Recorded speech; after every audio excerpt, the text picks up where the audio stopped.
Hello friends, welcome to my YouTube channel. मेरा नाम है सत्यम कुमार और आज हम पढ़ेंगे क्लास 12 का ज्योग्राफी चैप्टर नंबर 8 जिसका नाम है परिवहन तथा संचार। और इसका आंतरिक जलमार्ग वाला टॉपिक आज हम पढ़ने वाले हैं। तो शुरू करते हैं।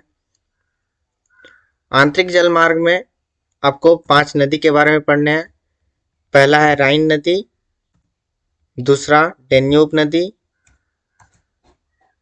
तीसरा है वोल्गा नदी और चौथा है वृहत झीलें जिसे ग्रेट लेक्स भी कहा जाता है, और सेंट लॉरेंस समुद्री मार्ग, और पांचवा है मिसिसिपी नदी। तो इन पांचों को हम डिटेल में पढ़ेंगे। आगे बढ़ते हैं। तो पहले समझते हैं आंतरिक जलमार्ग होता क्या है। पहला पॉइंट आपके सामने, नावें तथा स्टीमर यात्रियों तथा माल वाहन हेतु परिवहन के साधन के रूप में उपयोग किए जाते हैं। तो हम लोग अभी बात कर रहे हैं जल मार्ग का। तो पानी में चलने वाले नाव तथा स्टीमर, ये दो ऐसे साधन होते हैं जो यात्रियों तथा माल को एक जगह से दूसरे जगह ले जाते हैं। आगे बढ़ते हैं। नेक्स्ट है नदियां, नहरें, झीलें तथा तटीय क्षेत्र प्राचीन समय से ही महत्वपूर्ण जलमार्ग रहे हैं। यहाँ बात हो रहा है प्राचीन समय से। तो प्राचीन समय में ना ही रेल था, ना ही कोई गाड़ी था, ना ही रास्ता था। तो उस समय जल मार्ग का प्रयोग होता था क्योंकि उस समय नदी था, पानी था, तो पानी से इधर से उधर जा सकते थे। आगे बढ़ते हैं। सघन वन से युक्त क्षेत्रों में मात्र नदियां ही परिवहन का साधन होती है। तो हम जानते हैं वन पूरा घना जंगल है, तो वहां पर रेल जाना संभव नहीं है। उसके लिए हमें पहले लाइन बनाना पड़ेगा, और गाड़ी भी नहीं जा सकता है क्योंकि सड़क बनाना पड़ेगा फिर। लेकिन अगर वहां से कोई नदी जा रहा है, एक बड़ा सा जंगल में बीच से कोई नदी जा रहा है, तो हम जलमार्ग के नदी से हम एक छोर से दूसरे छोर तक जा सकते हैं और उस घने जंगल को पार कर सकते हैं। तो मात्र नदियां ही इसे पार करने का एक साधन होती है।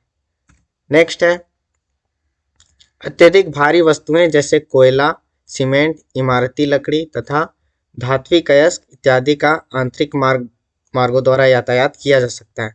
तो भारी भारी चीजों का इससे बहुत आसानी से आयात किया जा सकता है, जैसे कोयला, सीमेंट, इमारती लकड़ी तथा धात्विक अयस्क। आगे है प्राचीन काल में परिवहन के मुख्य राजमार्ग के रूप में नदी मार्ग ही प्रयुक्त हुआ करते थे। अभी हमने बताया इसे। आगे बढ़ते हैं। जैसे कि भारत के संदर्भ में, परंतु वर्तमान समय में रेल मार्गों के साथ प्रतिद्वंदता के कारण सिंचाई तथा सिंचाई इत्यादि कार्यों में जल के उपयोग से जल की पर्याप्त मात्रा के सुलभ न हो पाने एवं अत्यंत खराब रखरखाव के कारण नदी मार्ग से होने वाला जल परिवहन अपनी महत्ता खो चुका है। तो हमने अभी देखा कि प्राचीन काल में नदी मार्ग का बहुत महत्व था, लेकिन अब इसका महत्व धीरे धीरे घट रहा है क्योंकि अब पहला कारण है कि अब रेल मार्ग आ चुका है, तो ज़्यादातर इसी से अब माल ढोया जाता है। और दूसरा कारण है कि सिंचाई के लिए अत्यधिक पानी इससे निकाल लिया जाता है, तो अच्छा से नदी मार्ग नहीं चल पाता है। तो इसका महत्व अब धीरे धीरे घट रहा है। आगे बढ़ते हैं। तो अब चलिए पांचों नदी के बारे में पढ़ते हैं। पहला है राइन नदी, तो इसके बारे में पढ़ते हैं। पहला पॉइंट है राइन नदी जर्मनी और नीदरलैंड से होकर प्रवाहित होती है। तो यह जर्मनी और नीदरलैंड से होकर बहती है। सामुद्रिक पोत कोलोन तक पहुंच सकते हैं। कोलोन एक जगह का नाम है, तो यहाँ तक ये नदी से पहुंच सकते हैं। नेक्स्ट है नीदरलैंड में रोटरडम अपने मुहाने से लेकर स्विट्जरलैंड में बेसल तक 700 किलोमीटर की लंबाई में नौकायान योग्य है। तो नीदरलैंड में रोटरडम और स्विट्जरलैंड में बेसल, ये दोनों के बीच टोटल 7 किलोमीटर का दूरी होता है। तो यहाँ से 700 किलोमीटर आसानी से नदी मार्ग के द्वारा तय किया जा सकता है। नेक्स्ट है रूर नदी पूर्व से आकर राइन नदी में मिलती है। तो रूर नदी इसकी सहायक नदी है, तो ये पूर्व से आकर इसे मिलती है। आगे है यह नदी एक संपन्न कोयला क्षेत्र से होकर प्रवाहित होती है तथा संपूर्ण नदी बेसिन विनिर्माण क्षेत्र की दृष्टि से अत्यधिक संपन्न है। क्योंकि परिवहन का अच्छा साधन अब मिल गया है तो विनिर्माण क्षेत्र की दृष्टि से ये संपन्न है। नेक्स्ट है, इस प्रदेश में डसलडोर्फ राइन नदी पर स्थित पत्तन है। तो इस नदी का एक सबसे प्रमुख पत्तन है डसलडोर्फ। नेक्स्ट है, रूर के दक्षिण में फैली पट्टी से होकर भारी वस्तुओं का आवागमन होता है। आगे बढ़ते हैं। यह जलमार्ग विश्व का अत्यधिक प्रयोग में लाया जाने वाला जलमार्ग है, तो इसे विश्व का व्यस्ततम जलमार्ग भी कहा जाता है राइन नदी को।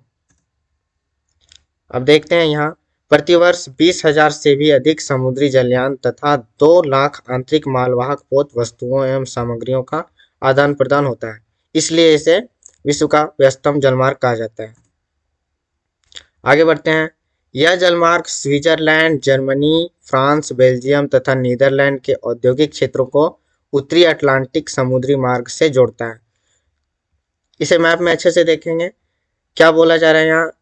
यहाँ कुछ कुछ देश के नाम दिए गए हैं, स्विट्जरलैंड, जर्मनी, फ्रांस, बेल्जियम और नीदरलैंड। ये औद्योगिक क्षेत्र है और इसे उत्तरी अटलांटिक समुद्री मार्ग से ये नदी, ये जलयान जोड़ता है। आप यहाँ मैप देख सकते हैं, राइन नदी यहाँ से शुरू हुआ रोटरडम से, ये होते हुए कोलोन तक। यहाँ तक अभी हमने पढ़ा था कि यहाँ से यहाँ तक 700 किलोमीटर की दूरी होती है और इसे आसानी से पार किया जाता है। और आप देख सकते हैं ये बेल्जियम और जर्मनी, नीदरलैंड से होते हुए इधर स्विट्जरलैंड, यहाँ पर बीच बीच में ये देख सकते हैं राइन नदी आप यहाँ। तो चलिए आगे बढ़ते हैं। अब सेकेंड है डेन्यूब जलमार्ग, तो इसके बारे में भी पढ़ते हैं। फर्स्ट पॉइंट है, यह महत्वपूर्ण आंतरिक जलमार्ग पूर्वी यूरोपीय भाग को अपनी सेवाएं प्रदान करता है। तो यह नदी भी यूरोप में स्थित है, मैप में देखने वाले हैं इसे। नेक्स्ट है, डेन्यूब नदी ब्लैक फॉरेस्ट से निकलकर अनेक देशों से होती हुई पूर्व की ओर बढ़ती है। तो इसका उद्गम स्थान ब्लैक फॉरेस्ट है और यह काला सागर में जाकर मिलती है। यह टारना सेविरन तक नौकायन योग्य है, ये जगह का नाम है, अब याद रख सकते हैं इसे। मुख्य निर्यात किए जाने वाले पदार्थ गेहूं, मक्का, इमारती लकड़ी तथा मशीनरी है। तो इस नदी से, इस जलमार्ग से ये सारी चीजों का आयात निर्यात होते रहता है। नेक्स्ट है वोल्गा जलमार्ग। इसका फर्स्ट पॉइंट है, रूस में अत्यधिक संख्या में विकसित जलमार्ग पाए जाते हैं।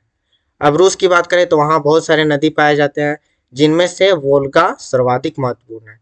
तो यह नदी रूस का एक सबसे महत्वपूर्ण नदी है। सेकेंड पॉइंट है, यह 11,200 किलोमीटर तक नौकायन की सुविधा प्रदान करती है तथा कैस्पियन सागर में मिल जाती है। तो आप इसे ध्यान रखें, यहाँ 11,200 किलोमीटर तक की सुविधा प्रदान करती है, ना कि इसका लंबाई इतना है। इसका लंबाई है 3,530 किलोमीटर, लेकिन ये 11,200 किलोमीटर तक का सुविधा प्रदान करती है। क्योंकि आप देख सकते हैं, अगर कोई रास्ता है तो ये घूम घूम के इधर से उधर जाएगा, लेकिन ये जब नदी के कारण, अगर इस नदी का अगर इस्तेमाल किया जाए तो इतना किलोमीटर तक बचत हो सकता है। नेक्स्ट है वोल्गा मास्को नहर, इसको मास्को प्रदेश से तथा वोल्गा डोन नहर इसे काला सागर से जोड़ती है। अब पहले इसको समझते हैं। पहला है वोल्गा मास्को नहर। तो अगर यहाँ मास्को है तो यहाँ से अगर नदी जा रहा है और यहाँ मास्को है, तो मास्को तक इसे मिलाने के लिए एक नहर बनाया गया है जिसे वोल्गा मास्को नहर कहा जाता है। और इसे काला सागर से भी जोड़ा गया है, और उस नहर को, जिस नहर से इसे जोड़ा गया है काला सागर से, उस नहर को वोल्गा डोन नहर कहा जाता है। तो आप समझ गए होंगे। आगे बढ़ते हैं। आप यहाँ देख सकते हैं दोनों नदी का यहाँ मैप दिया हुआ है। पहला है डेन्यूब नदी, आप देख सकते हैं यहाँ ये ब्लैक सी में मिलती है, और यहाँ ब्लैक फॉरेस्ट से होकर निकल के ब्लैक सी में मिलती है। और सेकेंड है वोल्गा, और ये रूस से निकलकर लास्ट ये कैस्पियन सी में मिलती है। और यहाँ है ब्लैक सी, तो इसे इसमें जोड़ा गया है और उस नहर को बोला जाता है वोल्गा डॉन नहर। आगे बढ़ते हैं। नेक्स्ट है वृहद झीलें जिसे ग्रेट लेक कहा जाता है, और सेंट लॉरेंस नदी। तो पढ़ते हैं इसे। उत्तरी अमेरिका की वृहद झीलें सुपीरियर, हीरन, इरी तथा ओंटारियो। और इसमें एक छूट क्या है, इसमें एक और छूट क्या है, मिशिगन। तो आप इसे ध्यान में रखेंगे। सू नहर तथा वेलेंड नहर के द्वारा जुड़े हुए हैं। तो अगर हम बात करें सू नहर, तो सू नहर सुपीरियर सुपीरियर और हीरन को जोड़ती है, और वेलेंड नहर ओंटारियो और इरी को जोड़ती है। तो आप इसे याद रख सकते हैं। नेक्स्ट है सेंट लॉरेंस नदी की एस्चुरी वृहद झीलों के साथ उत्तरी अमेरिका के उत्तरी भाग में विशिष्ट वाणिज्यिक जलमार्ग का निर्माण करती है। सेंट लॉरेंस नदी इसी में आकर मिलती है। आगे बढ़ते हैं।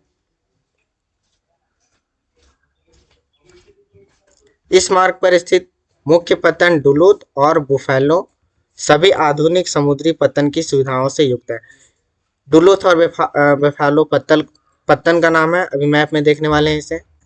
नेक्स्ट है, इस प्रकार विशाल सामुद्रिक जलयान महाद्वीप के आंतरिक भाग में मॉन्ट्रियल तक नौकायन करते हैं। मॉन्ट्रियल एक जगह का नाम है, तो यहाँ तक नौकायन का सुविधा प्रदान होता है।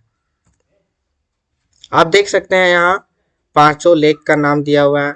सुपीरियर यहाँ, मिशिगन यहाँ, और हीरन यहाँ, इरी और ओंटारियो यहाँ, और बुफेलो यहाँ पर है, यहाँ एक पत्तन बनाया, और यहाँ है डुलूथ।